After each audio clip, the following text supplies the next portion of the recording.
Hello and welcome to Authors Die Twice, a podcast on video games and aesthetic theory hosted by two living failures. This week, Bryan and I are joined by Martin Dolan. Martin is a writer living in upstate New York. His essays about literature, politics, and tech have appeared in magazines including The Nation, The Baffler, and The Point. We had a really great conversation with Martin about indie games and particularly a conversation that put some pressure on the knee-jerk affection for indie games among both smart game critics and a certain snobbish class of video game players. So if you're looking for a conversation about indie games that is a bit more measured, maybe a bit more ambivalent, you'll find it here. Before we get there, though, I do have to make a brief correction, really more of a mea culpa. Um, at one point in this conversation, I sort of go on a tirade, as I want to do, about the game Journey. And I specifically am asking why the game Sword of the Sea so resembles Journey. Well, I learned shortly after we recorded that actually the director of Giant Squid Games, I think the company is called that made Sword of the Sea, is actually a former employee of the company, that game company that made Journey, and in fact the art director of Journey. So that would explain why these two games look so incredibly similar. That's all to say you should strike what I say from the record or take it with a big eye roll. It is somewhat moot, I think. But I left it in because it leads into an interesting comment from Bryan. So we're letting things stand, warts and all. That's all for my preamble. We hope you enjoy this conversation. So we're joined this week by a really great guest, Martin Dolan, who's written some fantastic pieces on video games in really like high-profile publications, like The Baffler. You have an excellent review of Starfield from 2023, and most recently an essay called "Indie Squeeze" for the is it a magazine? The magazine Strange Matters. A really just fantastic, smart, incisive in a way, like critique of the indie games craze and where it's led us today in 2025. Marty, like you're on the preeminent anti-smart game podcast. We have a hard no smart games line, even though we break that all the time for things that we like Kentucky Route Zero and other indie classics. But we do have, I would say, like Brian and I both have somewhat ambivalent feelings about a lot of the indie games that are praised for being smart, artistic, a breath of fresh air compared to AAA blockbusters. And I'll put my cards on the table and say my sympathies tend to be actually with AAA blockbusters for reasons maybe we can talk about.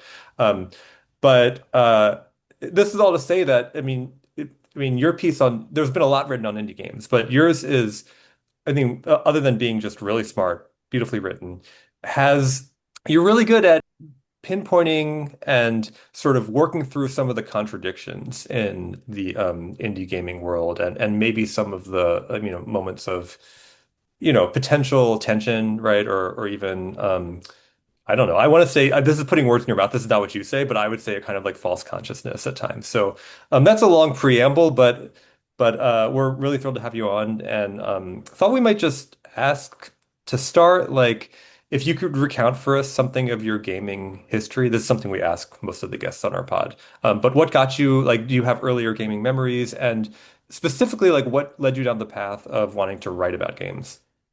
Definitely. Yeah. I've been gaming, I guess, for as long as I can remember. My first memory, I have a very specific memory of getting a Game Boy Advance and Pokemon Leaf Green for Christmas or something, probably back in like 2002. Still have that Game Boy, still this cartridge is very cool. And yeah, I think I have a pretty traditional gaming history. I was not, playing art or indie games up until college, more or less. A lot of Halo Reach, a lot of Destiny back in those days. And yeah, it wasn't really until college when I got more, not so much immersed in academia, it's just like lit in general, I guess. That I got more into the indie space. Started with like Hollow Knight, I guess it was right around that like heyday of Switch native games. So Hollow Knight. I loved Disco Elysium when that came out. And those are the sort of things that got me excited about gaming. I mean, I was trying to write anyway, and a couple editors I had, corresponded with expressed like a specific interest for, writing about games. Because at the time, this would have been like 2020, not that long ago. But I think there's a real gap, especially in like those like left literary mags that I still write for and love. It's a blind spot. So I kind of like made a little niche for myself there. Wrote about the 3D Legend of Zelda games, Breath of the Wild and then Tears of the Kingdom for a great editor at Larb, and then the Baffler. And yeah, it's always been kind of a part of what I write about for the public. Um, I don't know. I kind of, as a critic, I kind of see literature, tech, and games all as kind of one continuum, or I try to, right? And the ways that that makes sense and doesn't make sense is interesting to me, which I think this piece kind of gets into. So maybe if I can follow up and ask a quick question. So you mentioned that there was a blind spot, and maybe this is like a big statement, but mentioned there's a blind spot for writing about games in like certain publications, I think. But I don't know if you would agree, Nathan. It seems like there's a blind spot for just a certain way of talking about games or a certain way of thinking about games. And I think when Eric Veron was on, we kind of talked about this a little bit, but it seems that there's like a the wrong kind of medium specificity ends up happening, right? Where there's like too much, and I think this is really what you're kind of have your finger on in a few of these pieces about.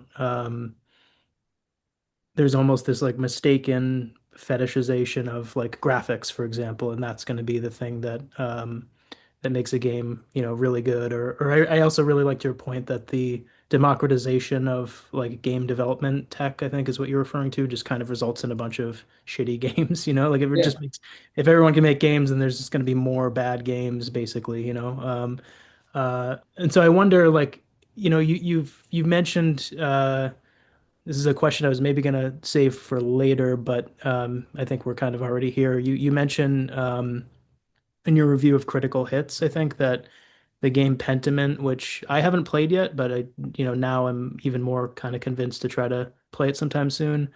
You say it might just be the most literary video game ever made. And this is something that I'm fascinated by. I think we've Nathan and I have talked about this a bunch and trying to kind of pinpoint what exactly that means. Uh, so I wonder if you can just say a little bit more about what you mean by that. I mean, partly because I don't know that game, but I think partly because, as you just said, the kind of intersection between like games as also a narrative form and literature, um, there's something happening there. And I wonder what you mean by literary as a descriptor for something that's other than literature. Like, first of all, what do you mean by that? And I guess I want to also just hear more about what you think about literary video games. Yeah, that's a great question. I think that like the whole literary games thing, I think is actually kind of a central question in my own like taste and my evolution like as writers. I think, if you asked me 3 years ago, 4 years ago, I was very interested in literary games as like a very literary thing, right? So like Pentiment, like Disco Elysium, games that messed with, you know, narrative in a way that I thought was compelling. I was into RPGs that were very immersive and you could, play your own way. And that was what, I don't know, that was what inspired me, I guess. And not that I don't love those games. Like I think that Disco Elysium and Pentiment are probably two of the best games, made certainly the best narrative games. But in the process of like articulating my taste and like researching what would become this piece on indie games, I realized that like, I don't know, the whole like visual novel space or games that like if they weren't actually visual novels like could have been visual novels, it's kind of played out like as innovative as those games are. I don't know, there's only so many ways to like dissect narrative. I feel like now in the present I'm much more interested in like a tactile sort of game, right? Like game feel. Whether that's in terms of puzzle games, which has been what I've really been into. This piece was very inspired by games like Fez, The Witness, that are very like mechanics driven. Um, and same with even like platformers. Like now I'm starting to understand, I don't know, I'm working on articulating a version of my own taste that's more about like games doing something that nothing else can. And in that sense, like, I don't know, a Donkey Kong Bonanza that's all about just like smashing holes in rocks, right? That's almost more interesting to me than, if someone made a spiritual successor to Pentiment. just because I don't know. I think narrative, the way games mess with narrative is interesting, but it's almost played out. Or if it's not played out, I'd be very interested to see what's left in that space. You're speaking my language here because and again, we did multiple episodes on Kentucky Route Zero. Like there are certain of these games that I think are genuine masterpieces Yeah. and are incredible works of art. But very often, when I'm playing a literary game, I just think this should have been a book. And that's even before we get into the question of like whether it would be good if it were a book, because in a lot of cases what passes as a good narrative, and this is a very old point in sort of games discourse, but like what passes as a good narrative in a game if transmuted into a different medium would no longer even seem that good because the standard is so low. But I mean this in a much more, I like your word tactile, and I mean this in a kind of more tactile sense, and that a book is just an amazing technology, man. Like if you want to tell a story, a book is a really good delivery mechanism for telling a story. And a game sometimes just isn't. Like even when you cut out the stuff about games that supposedly contradict narrative, you cut out dying and respawning, you cut out action sequences or whatever, then you're just left with like a kind of like exercise in understimulation where it's like even if you want to get to the story, you still have to kind of plod through these static screens or like perform little logic puzzles that you don't really care about just to get to the narrative. It's like give me the uncut narrative, like if you're going to tell me a story, like let me just inject it into my veins, like i.e. give me a book, like because a book is that's what a book is, um and so I my general sympathies are or inclination is yeah towards game feel toward combat, and you mentioned like Doom, the Doom reboot in the indie squeeze piece, like I love those Doom games, especially Eternal. But backing up a little bit, like I would say, jumping off Brian's question about the blind spot, I would, from in my perspective, this is not, I think, what you meant, and I'm not sure how many other people would agree with this, although I imagine Brian, at least you agree with this. Like, from my perspective, there's not just a blind spot for smart writing about games, but within the sphere of smart writing about games, there's a blind spot for critics who aren't just gonna regurgitate the same like smart gamer dogma.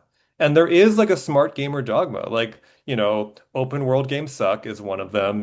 Games aren't good at narrative is another one. Or like cinematic games are a misuse of the medium. AAA publishers are exploitative. And there is a kind of politics to the smart gamer dogma that I think needs to be at least noted. Um, and I love the kind of political valence of your work, and I love the crankiness of your work. Like it has the kind of Adornian crankiness, and Adorno is one of my favorite writers and philosophers. Um, and that's very explicitly political writing. So I don't have a problem with political criticism, as such. The problem is the sort of regurgitated or just recycled and axiomatic sort of politically infused tenets of a certain kind of games criticism. That is to say, like, there's a blind spot within smart games criticism for people who are willing to like call indie games on their bullshit, Yeah. and or just like um sort of take a more neutral or more I'm using these kind of like wishy-washy evaluative terms because I'm like struggling to think of what the right actual terminology would be here, but just like an authentically critical perspective on games. And that means like seeing when stuff or saying when stuff is like actually good and when it's like actually bad, you know? Yeah. And Definitely. that cuts across the divide or the false divide between AAA gaming and indie gaming. And part of one of the other great things about your piece is that you point out like a lot of these indie games are being funded by, large publishers. And that's not even to get into a game like Clair Obscur, which like seems to have a very complicated relationship to the label of an indie game. Maybe we could talk about that later. Um, but yeah, I guess this is all leading to, we are going to really, we really encourage anyone listening to this to read, this essay, Indie Squeeze, because it's fantastic. But if you wouldn't mind, maybe like sort of giving a brief restatement of at least a few of the points. Like I just want to ask quite simply, like where do you see indie games? Like where are indie games now?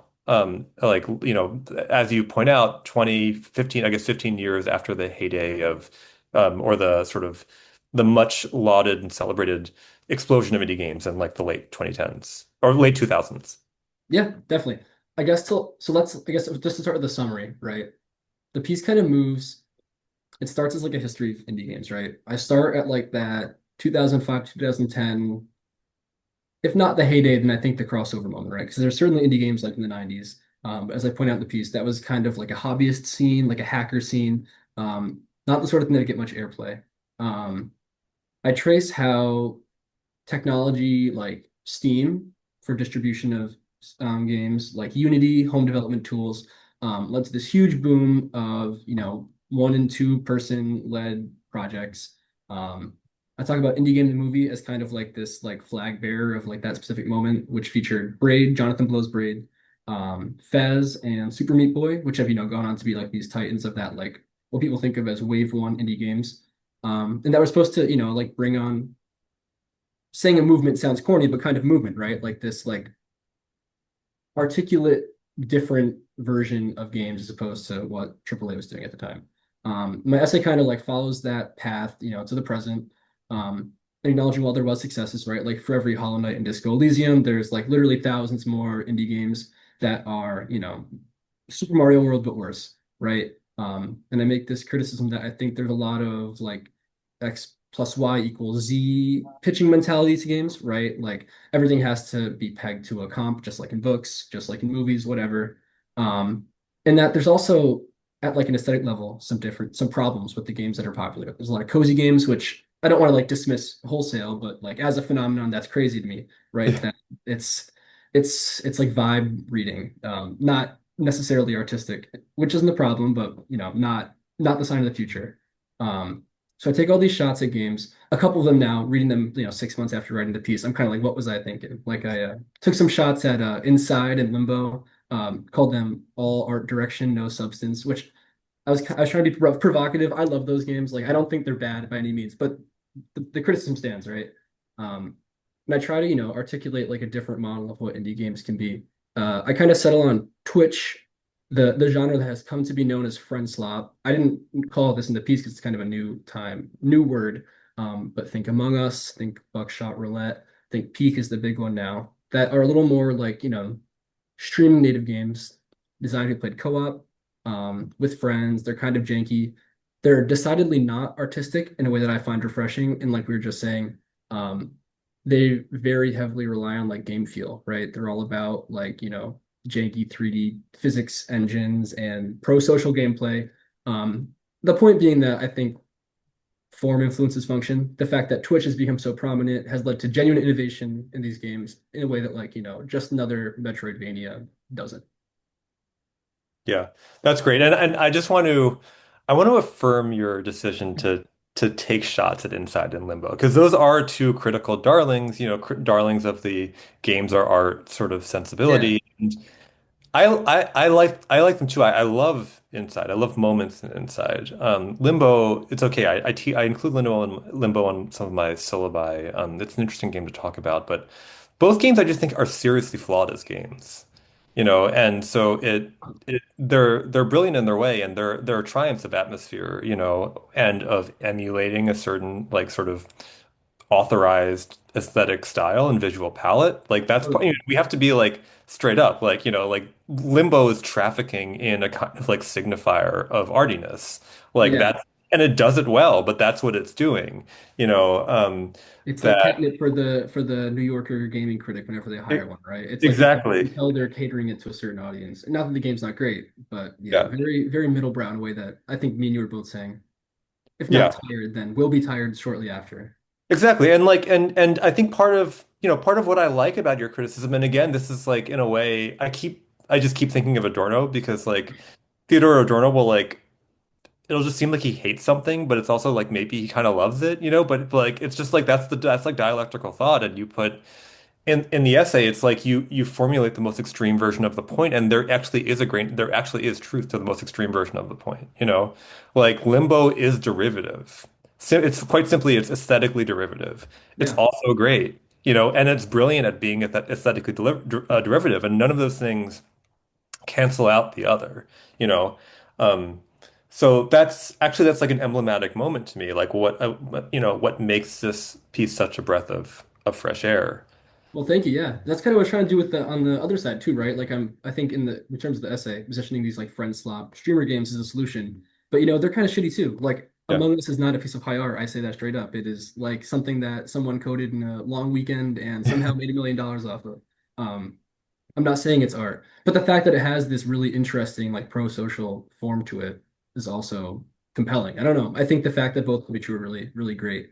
Um, I was inspired to write this piece, not inspired, basically coached along by my editor at Strange Matters, this brilliant writer named John Cologne, who kind of like, we've connected about like political we were writing before, but he loves gaming. He challenged me to like, write a version of this piece. So I kind of wish I had him on the pod too. He has a very similar, I think, taste to me and to us about this sort of thing. And he really encouraged those, like both can be true takes that yeah, hopefully are complex in a good way. yeah.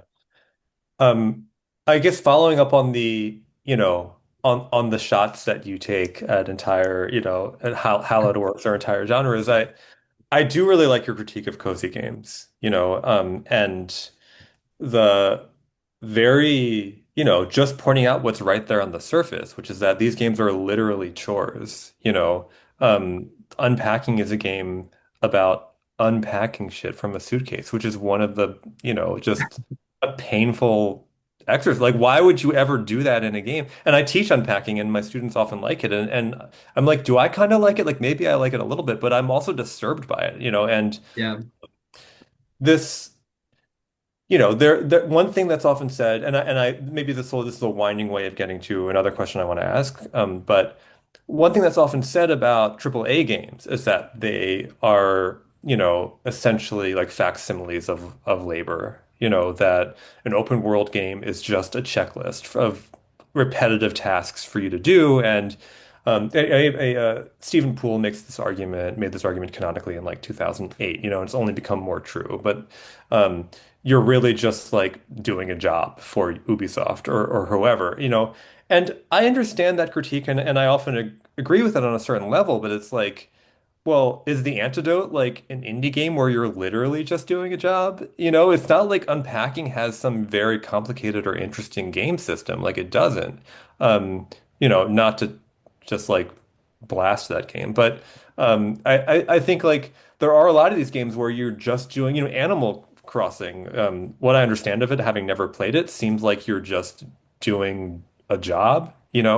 Um, and so, like, I think maybe I have a couple questions. One would be, what explains if not the prestige, at least the popularity of these games?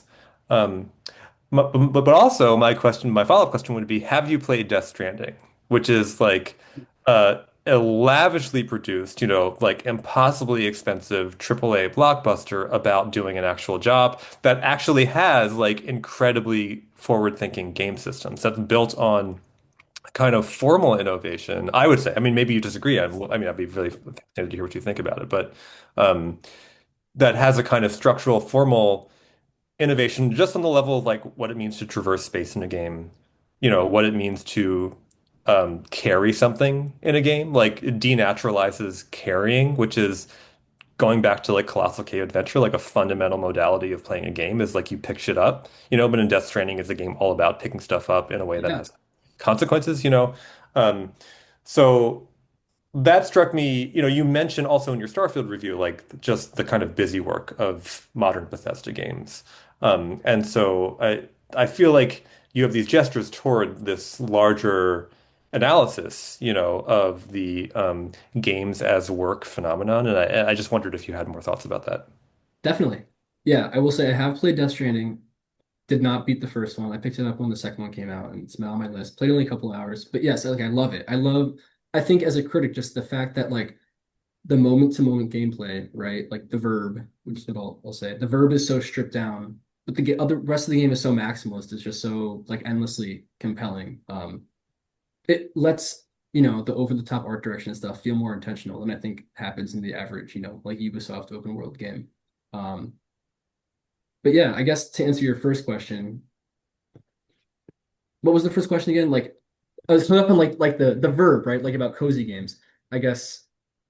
I Yeah. asked you like four questions. I'm sorry Yeah. about Put it. it again. I think I the got first hung. one, I think the first question was just like, what's the deal with all these cozy games, man? Like these games where you're just doing people's chores for them. Oh yeah. Well, yeah. I think it does come back to the verb, right? Like every game, the the amazing thing and the annoying thing about interactive mediums that there has to be a verb, right? What do you do? So it makes sense that if you're not doing combat, you have to be doing something, and chores make sense. What I think, like, I don't necessarily have an issue with unpacking. I actually think it's pretty smart. I think the narrative is smart. It's a little cute, maybe. I think it pats itself on the back in a way that, whatever, that's besides the point. But these other cozy games that came after seem much more worried about like the vibe turned into like vibe and then art direction, right? And that's not like a substitute for like intentionality. I think unpacking worked because the two came hand in hand as opposed to other cozy games where it's like, I'm just gonna shoot the muck off the driveway with my simulator. That's so awesome. Um, it seems to be like the authorial intentions to like prove how clever you are, or like how willing to like code something provocatively dumb you are. In a way that I think, other cozy games have done it better, like unpacking. Yeah. Yeah, and unpacking, I agree. Like it also has it actually does something interesting with narrative, in that it takes this radical restriction of like how do we tell a story through objects in somebody's room, you know, Yeah. and and it does, it holds up that end of the bargain to its own at least to the extent that like the kind of cutesy vibe allows. Like you can't have like serious trauma. Not that you needed it, but like Yeah. the whole thing is very wholesome, and there's some moments of like, evident stress or discord happening in the story that we gather from the belongings, but like, within those parameters of like this is going to remain a cozy game, like a kind of cute game, like it does a good job, I think, using the affordances of the system it's created to tell a story. Yeah. And for what it's worth, like this is kind of neither here nor there about video games, but I see in unpacking in these cozy games like a continuation of like the poptimism, like the like let people like what they like energy that drives me and I think a lot of critics mad. And it's like for me, like if we're talking about cozy as like a way you want to feel while you're encountering art, like I don't want to do digital chores. I'd rather do something with numbers, right? Like that's why like Slay the Spire would be my cozy game because Yeah. mechanically I think that evokes something more soothing than like a sort of like hatched on narrative, like I think half these cozy games are. So Yeah. Brian, I want to let you jump in here, but I have one more gripe I want to air. I actually just this is sort of totally random, but I I upgraded my PS Plus subscription last night so I could just play around with some games. And I downloaded Sword of the Sea. Have you played that? no, is that the like old school RPG? No, Sword of the Sea is it's by the same studio that did Abzu and The Oh, Path. okay. Um, Beautiful art direction type game, right? Exactly. Yeah. So, Yeah. and another thing I love about your piece, your essay on indie games, is that you identified Journey as a kind of patient zero of like a particular kind of like minimalist art style. Um, Yeah.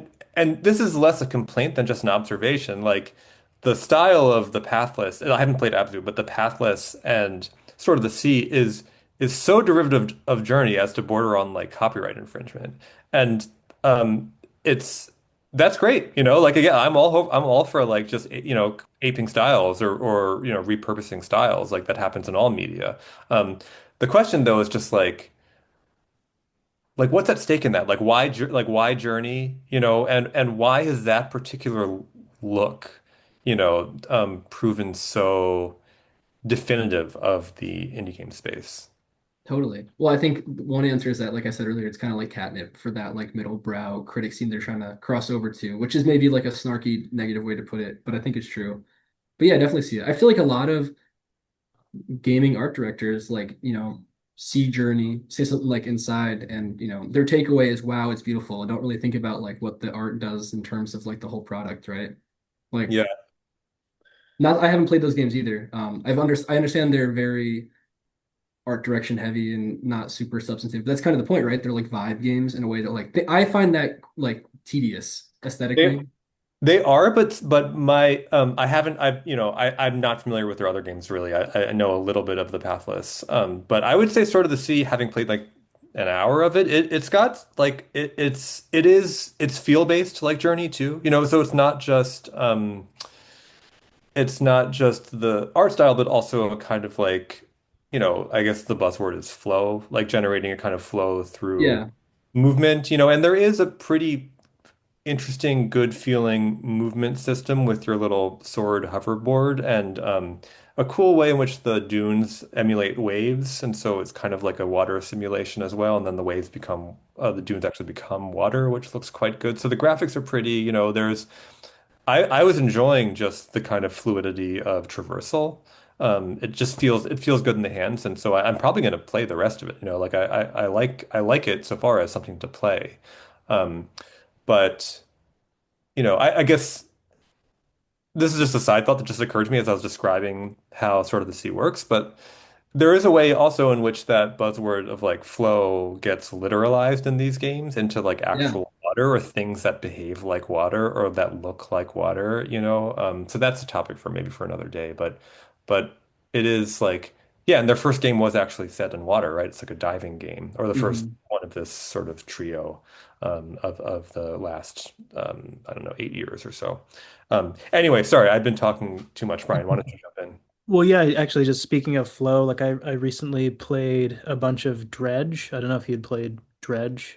No, but I've seen a lot about it. So it's fun. I mean, but I think it's kind of again in that similar style of I think even the artwork. I haven't played the games you guys are mentioning, but I think it's that same similar style of like artwork for all these indie games that are coming out right now. It's like pretty simple.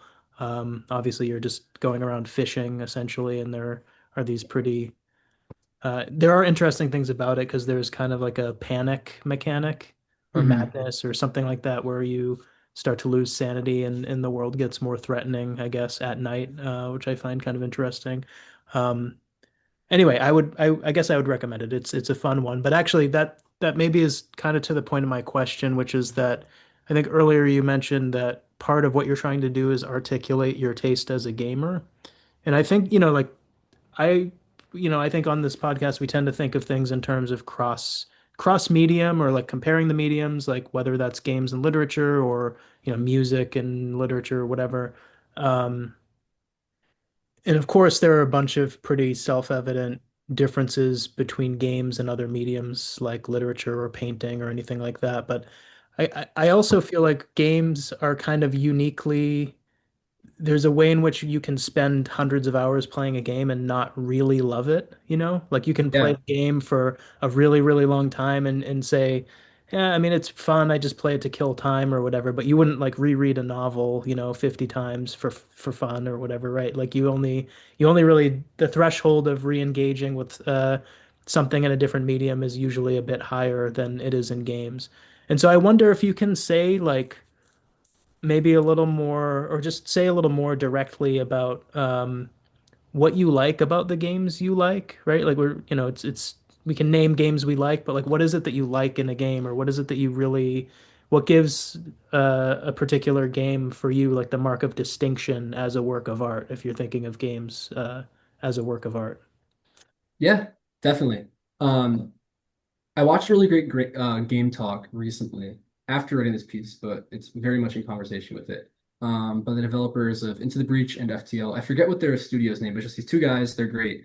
Um, and he gave this talk basically in so many words about how he's trying to, make these games small in scale, like by necessity, because they're a small team, right? But also that are like very intentional in terms of mechanics, in that like there's he called them like anti-design games, right?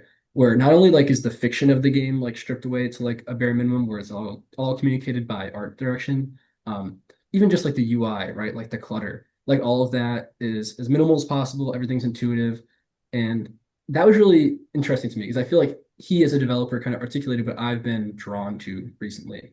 Um, in the same way, like I think the more seriously I've started taking writing, right? Like an essay can be great, a novel can be great, but like what really interests me is when like at a sentence level, what's happening is like part of the greater whole. I'm interested in games that can do that. right? Where like the smallest slice of gameplay feels intentional way it's like part of a cohesive unit. Does that make sense? Yeah, that's an excellent way to put it. Yeah.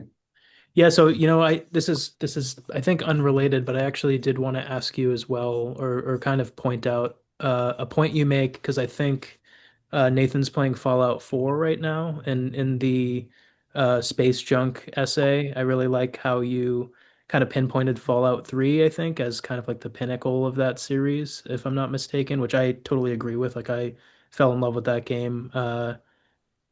That would be one of my games that I would put in my like, top games, I think, just because Yeah. of um yeah, how intentional it feels, but also the atmosphere of it. But one of the things you say is that, the worlds in a game like that feels like it would exist with or without the player. Um, and as like an aesthetic effect, I find that obviously very interesting. This kind of like indifference.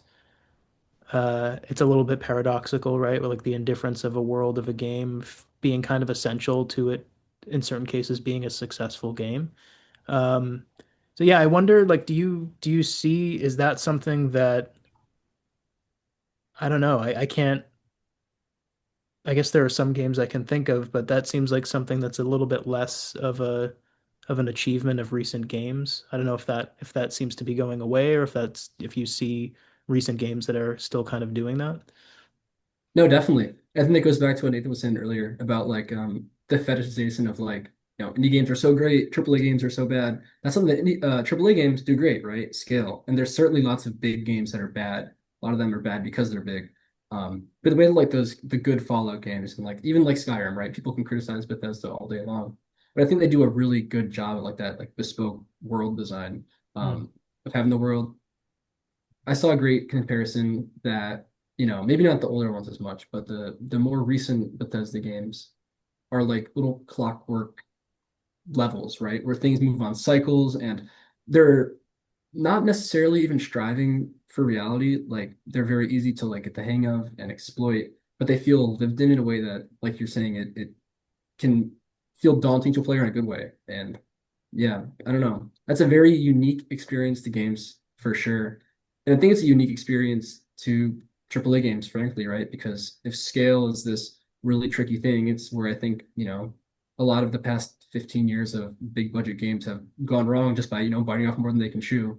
Um, how do you toe that line? Yeah, I think this kind of squares with something we talked about a while ago, Nathan, about I think we were talking about Elden Ring and just this idea of silence, right? Like I feel like a world in a game, in my mind at least, kind of needs to aspire to this like blanket of silence or something that makes it so that you're there in the world, it's immersive, but you're also maybe kind of intruding, or the world isn't kind of telling you, look, like here's what you need to do or whatever, right? And I feel like the kind of, I haven't played these kind of like really straightforward instrumentalized sims or whatever, but that seems like the polar opposite, right? Like Yeah. literally the name of the game is telling you what it is that you need to do in the game, and there's nothing to kind of unlock about it or uncover. Which yeah, seems like a strange cultural phenomenon, I guess. I don't know. It's odd.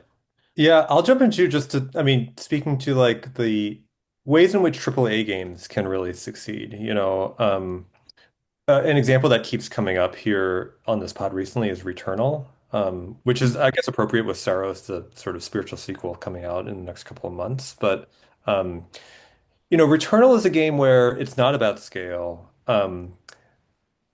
But it does have that sense of it's not so much the world would continue without you as I think this game hates me, you know? And so it struck me as you were talking, Brian, like that Returnal is kind of like the version it's like modeling the aesthetic version of the criticism that I was praising earlier, like the criticism that I see in your work, where it's like you can love and hate something at the same time, you Mhm. know?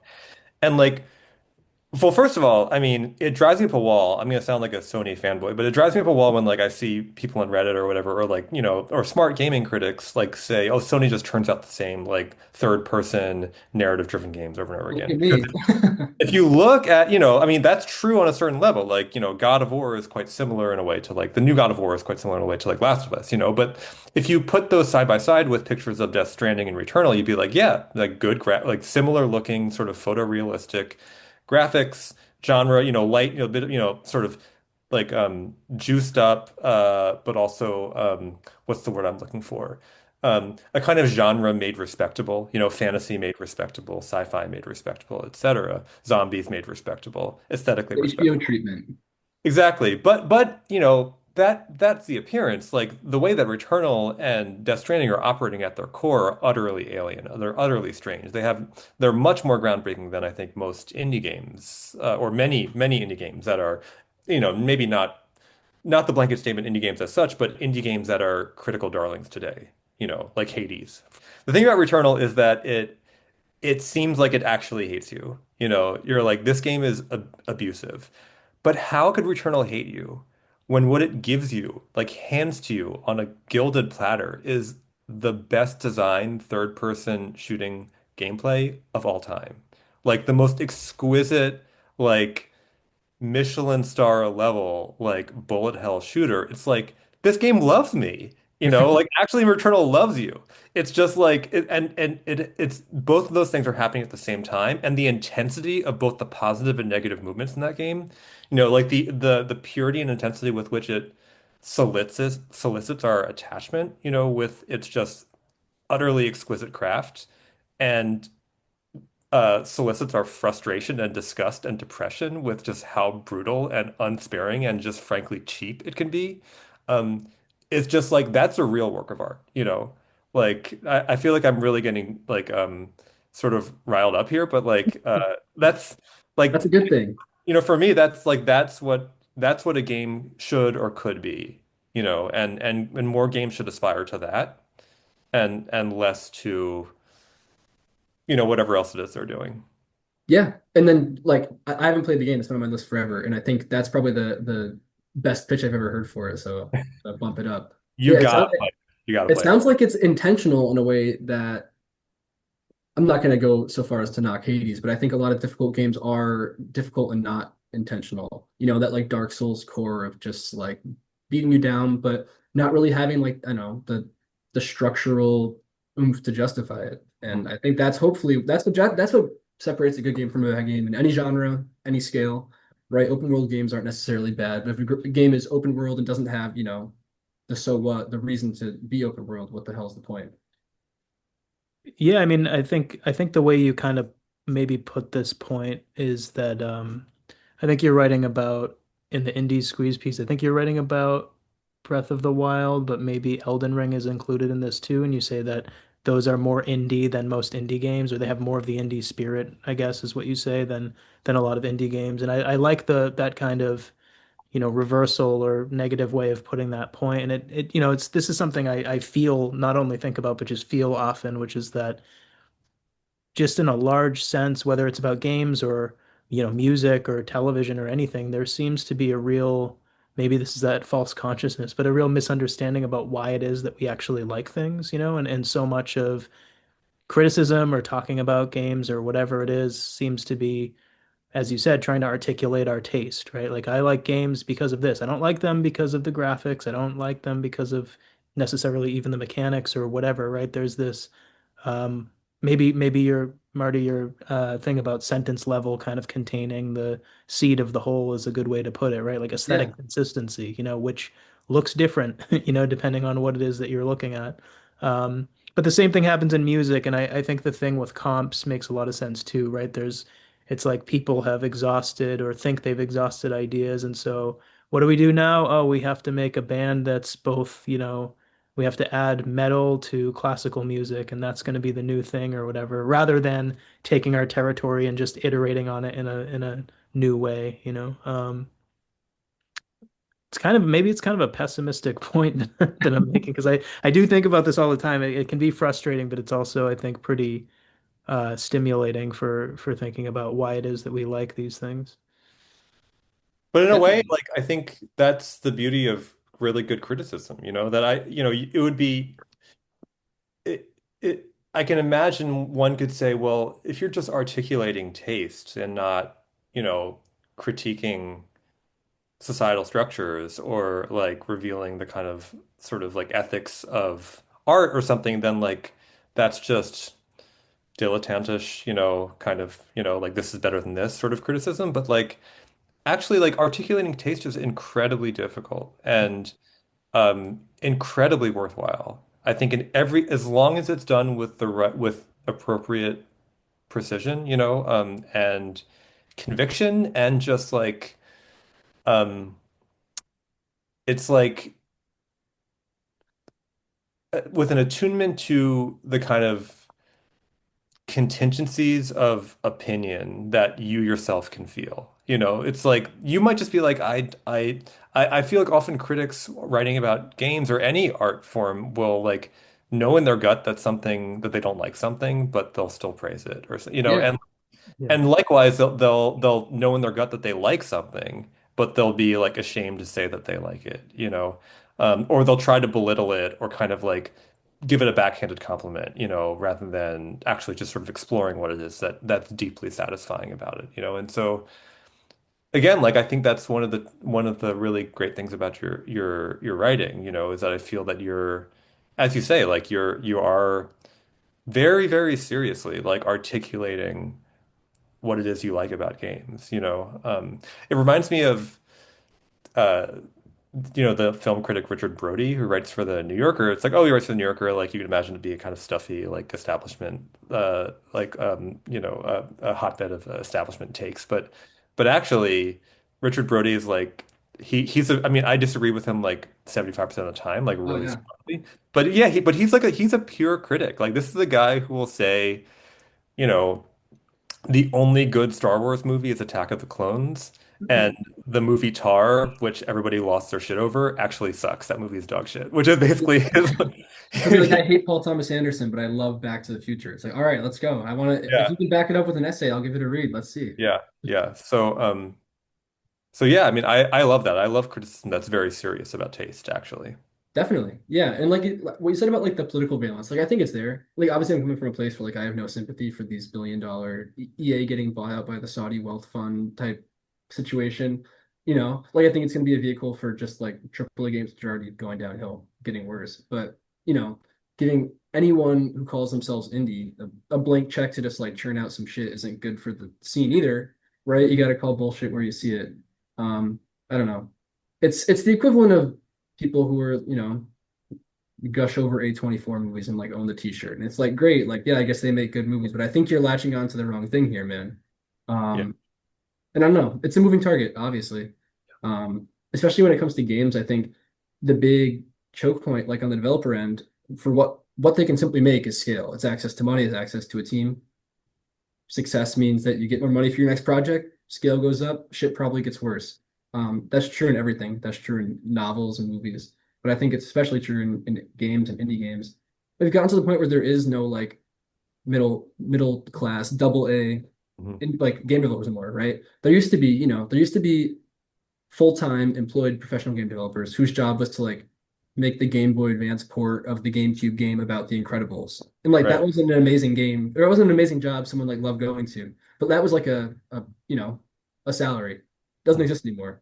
Now you work for Ubisoft and you make Assassin's Creed 39, or I guess you like ask your father-in-law for money to like start an indie studio. And it's like both those things aren't necessarily sustainable. And I think putting either on a pedestal is kind of stupid. The lost middle class is a great point that there's been a kind of ongoing elegy, I think, for the double A game in games criticism. But I bring it up here just because I'm reminded. My brother and I were just texting the other day about how great the Lord of the Rings tie-in movie games were, which I think those are double A games. They may be before your time, but the A Two little Towers bit. game rocked. Just a Yeah. great. beat 'em up game with really cool extras, and actually sort of luxurious in the amount of stuff it had and the difference between the three main characters, and that's not a game that like it's not it's not like a masterpiece or anything, but that was just it was a great game, and it's funny that it's true that we don't really get those anymore. The great lost example of that is I forget one of the GameCube or Wii era games, SpongeBob game. People are like, "This is one of the best 3D platformers ever made," and like you just think Yeah, it's shit because it's like a THQ SpongeBob movie tie-in game. right. You don't Right. see it anymore. It just doesn't exist, which is sad. I mean, a lot of that stuff was garbage too, but you Yep. can't just like throw out everything categorically. Yeah. Yeah. Well, that seems like a decent point to end on. Should we wrap here? Yeah, Sure. Great. Well, thank you again for coming on, Marty. It's been great to chat with you and definitely, keep us posted on stuff stuff that you're writing and that you're working on. Do you have anything coming out in the near future? yeah. I have a piece in the coming print issue of the Cleveland Review of Books about blueprints, which I think, speaking of indie games and like articulating my taste, I think that playing that game earlier this year really unlocked my mind. I think it. I wrote this essay before I played it, and I think everything that I articulated about my taste in this indie squeeze piece, that game knocked out of the park. Have you guys played it? Not yet. It's brilliant. I think it's the most formally inventive. It has a narrative, but not like in a tacked down, obnoxious way. It's smart without like beating you over the head with it. I think it's just a masterpiece, and I got a piece about that coming out, which will be very exciting. Awesome. We look forward to it. Thanks for coming on. Yeah. See you guys.